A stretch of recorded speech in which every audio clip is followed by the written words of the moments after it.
Hi, I'm Adriana Galinek, your embodiment and relationship coach, and this is my podcast. I spend most of my time reconnecting relationships, diving deep between the land of energy, and helping those couples, ignite that spark back in the bedroom. This podcast is for the universal, spellbinding people who love a little woo-woo and a thunder of truth. You're listening to Love, Sex, and Energy. Let's jump in. Hey, welcome to another episode of Love, Sex and Energy. I'm your host, Adriana Galinek, and today I'm taking you into the bedroom. I know, brace yourselves.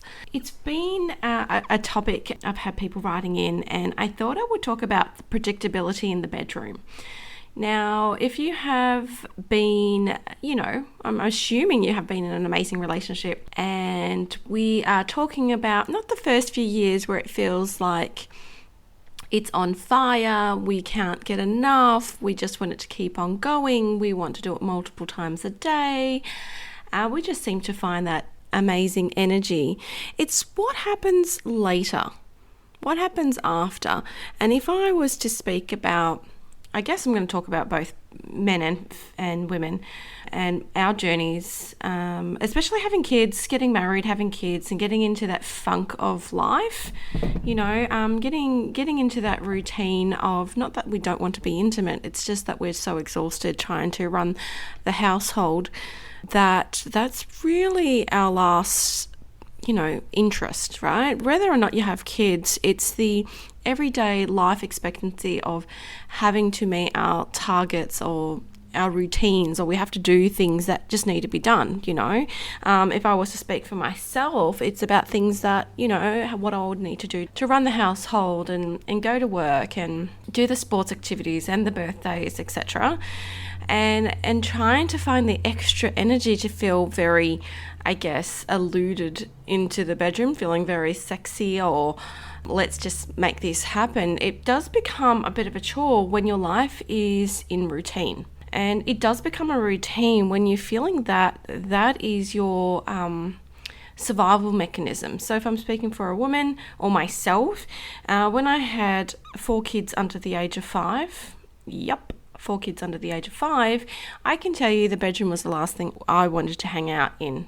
And it was really hard. You want to have that connection with your partner. There's little kids everywhere running around. And to be quite honest, I just wanted time for myself because I didn't want to share myself or my body or my mind or basically, if you stood away from me a meter and a half, we were friends, right? That's all I actually needed.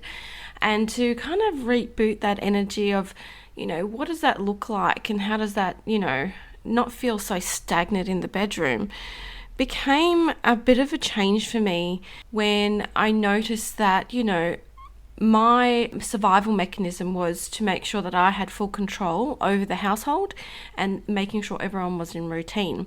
Anything beyond my control, I couldn't handle. Right? It became very predictable. We knew what was happening on Monday, Tuesday, Wednesday, Thursday, Friday, Saturday, Sunday was family day, and lo and behold, intimate day. I don't know if you girls have one of those, right? There's one day out of that week, let's be honest, that's going to happen because that becomes a bit of a routine. How do we get out of that routine? How do we get out of that? It's really hard, especially when you're in survival mode, whether you have young kids or whether you're out of survival mode and your children are getting older. You kind of have lost that playfulness, that what does that look like and feel like again when you're not even yourself. You're not even who you are as a woman connecting to your partner because you're not 20 years old anymore. And even if you don't have a child, life is happening that you become, into routine, and anything else extra that we can't control makes it a little bit harder to maintain or to even know. Sometimes we don't even know that there is anything wrong because we're just so happy doing what we're doing. And sometimes we fulfill ourselves by going out with our friends or doing other things, going out for coffees more, going shopping more, and slowly we start pulling ourselves away from our actual partners because we know that they're going to be there. We know that they're not leaving because they've proven that over the years, but the intimacy has kind of gone stale. We don't have the voice to say, hey, I want a little bit more of this, or let's try this, because we don't even know where our partner stands. And when we don't know where our partner stands, it's almost as though we've lost our confidence within ourselves. How to ask the questions, how to even initiate anything or restart those engines again to, get them revving up a little bit, right? And I can hear some of you guys are like, oh my gosh, why are you even talking about this, Adriana? Why? Well, I have a question, right? In our DMs, people have been writing in. And they've been writing questions, and it's very interesting from my perspective because I work a lot with women, but it has been turning. So I've been working a lot with men, and one of the men has written me a note and said, Adriana, how do I avoid predictability and patterned intimacy with a long-term partner? See, this partner has now recently been engaged, and they are thinking that, gosh, life has been great. I'm worried that things are going to change. And how does that rope in with what I was saying is it does change. It does change if you are planning on having a family. It does change if you've never lived together before. It does change because we don't remain the same people that we are from when we're 16, right? We're not the same at 20, we're not the same at 30, and we're definitely not the same at 40. So allowing yourself to know that things will change and bringing awareness is your first step, everyone. So whether you're igniting the spark back in your bedroom, whether you're in stalemate heaven at the moment, whether you don't even want to think about it, bringing awareness into your body, like why are we feeling this way? What is actually happening? How can I change this if this is where you're at? Now, from a male perspective, he's like, how do we stop the predictability? Because I hear, lots of people in relationships go a bit stale.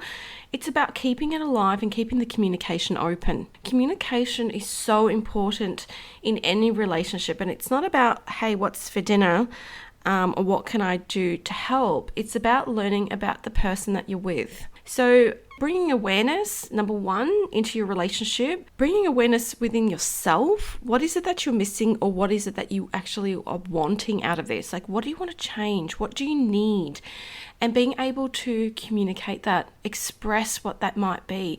Is it a fetish? Is it a, hey, let's just get the party started? Let's go from the very basic. Or, yeah, I don't think he's into me, or I don't think I'm into him anymore. When you start bringing these awarenesses around you to go, oh, what's making me feel this way? Is it a hormone change? Is it that we have too many kids? Or is it that he works away a lot? A lot of these questions are really real serious questions that, you might grab yourself a journal and start writing things. Oh, how do I feel about this person? People often go into panic mode and go, oh my gosh, I need to get out of this relationship. We don't have the same intimacy anymore. We don't do this, we don't do that. Or it's so predictable and boring, I don't know how to make it fun. So awareness is number one. Bring your awareness. What is it that you want? And often when I dig deep into this, I promise I'll get to the point of the question, but when you dig in deeper, it's the disconnection within yourself. When you are disconnected to yourself, it's really hard to connect to somebody else. And we tend to kind of allow that to happen because we feel safe. We know the person's not going to leave, but it becomes very stale and not very fun. And that's why they always say, oh, the first 2 years of your relationship, it's honeymoon stage. Well, you can have honeymoon stage all the time, obviously at different levels, if you just communicate. And, whether we have kids and we're hyper-focused on raising our children, that we forget our other partner, we could talk for hours about all the different things. But if we were talking about how can we save predictability, specifically like this person has asked, how do we, stop the predictability? Why don't you create some fun? Why don't you create the mystery, the flirtatiousness, keep that excitement going, whether it's mystery dates, whether it's just, a tap on the arse as you're walking past the bench, whether it's a soft kiss on the neck randomly while she's at the sink. The chemistry is reciprocated on both ends. So women are feelers, connectors. We want to be able to touch, embrace. We want to feel. And if we're feeling validated, loved and wanted and needed, well, guess what? You're reciprocating. Whatever you do will be reciprocated tenfold. And everyone's love language is different. You know, some people are like, oh, I'm not touchy. It's really funny. Some people are like, oh, I'm not a touchy-feely person. But when they're in the bedroom, that's all they really want. So it's about learning, okay, as time progresses in your relationship, have a look. Are we being stagnant? Are we doing the same recipe? You know, you go to bed at night, you play, and then you go to sleep, and then you go to work in the morning. Or is it first thing in the morning? Change it up. Change your days. Change your approach. Sometimes I even say, like, the guys, like, put some aftershave on.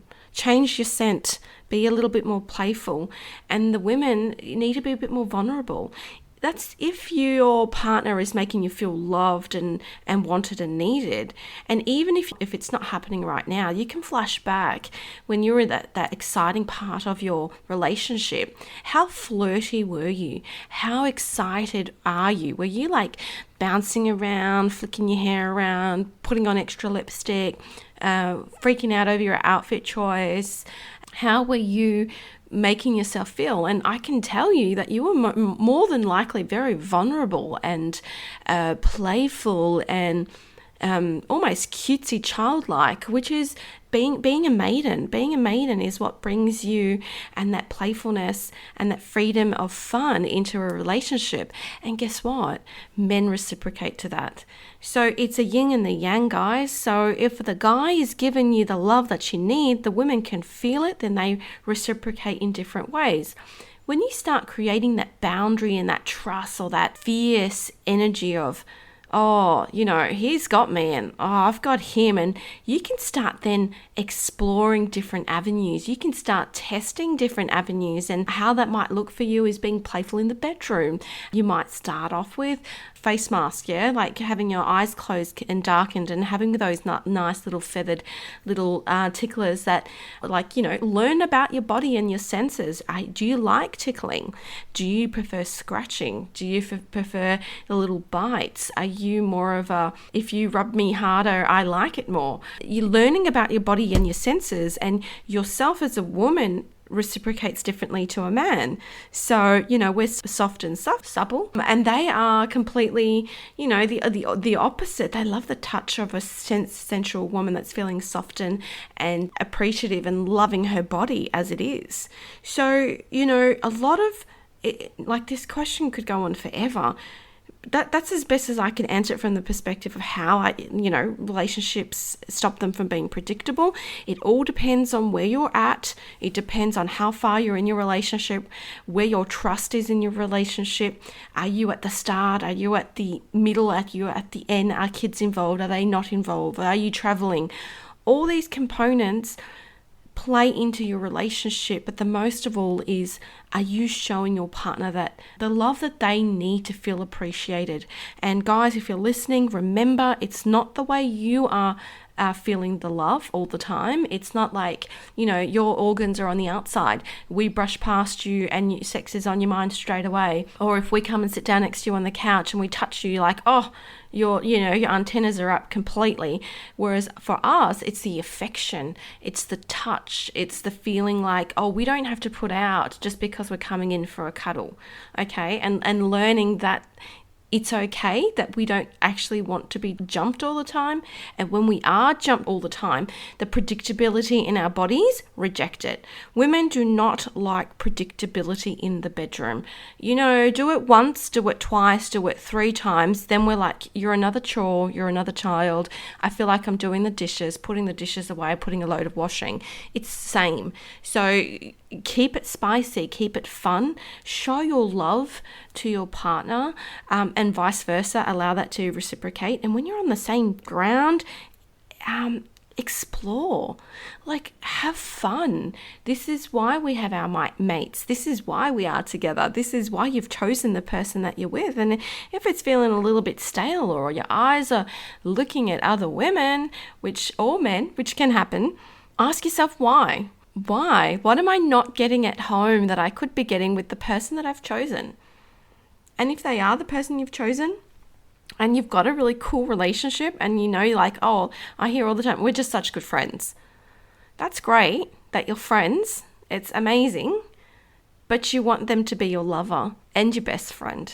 Because your lover is what gets you, you know, us girls, like, we know when you're feeling banging hot, like you're like, oh, I feel like sexy, my hair, my nails, my body, I feel alive. It's when our partners actually want us the most. Like, oh, when they look at you in that way and you want to go, oh yeah, I've just turned him on. And what happens is we raise, all our hormones start racing. We're exchanging our energies between ourselves.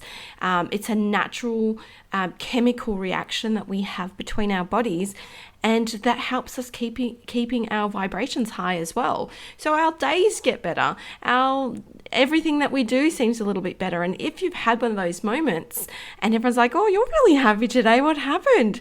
Or like, oh, we noticed something different. Like, people can tell, right? You can even tell yourself. If you're next to somebody that's like, you know, Eeyore, and like, oh yeah, this is great. Yeah, it's our anniversary. Oh gosh, I'm going to have to put out. Well, how do you think your partner's going to feel? Rather than going, yeah, it's our anniversary. I don't know what that's going to be like tonight. I'm so excited. I bought an outfit. I bought some toys to play with. I can't wait. This is going to be so much fun. I can tell you guys, you can get there. You can definitely get there.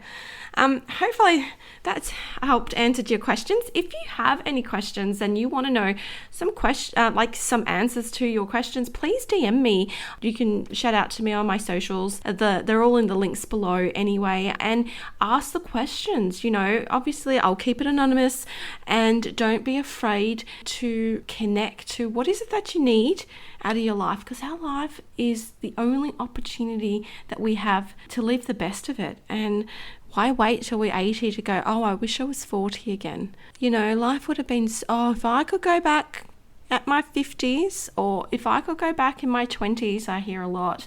Well, you don't need to go back. You just need to embrace the current. So that's it for me today. Until next week, thanks for listening. Shine bright. And that's it for another episode of Love, Sex and Energy. Connect on all socials at Adriana Galinek. Hit the follow button, share with friends, and if you have some time, write a review. As they say, the energy flows in universal ways, so always remember to shine bright. Till next time, see ya.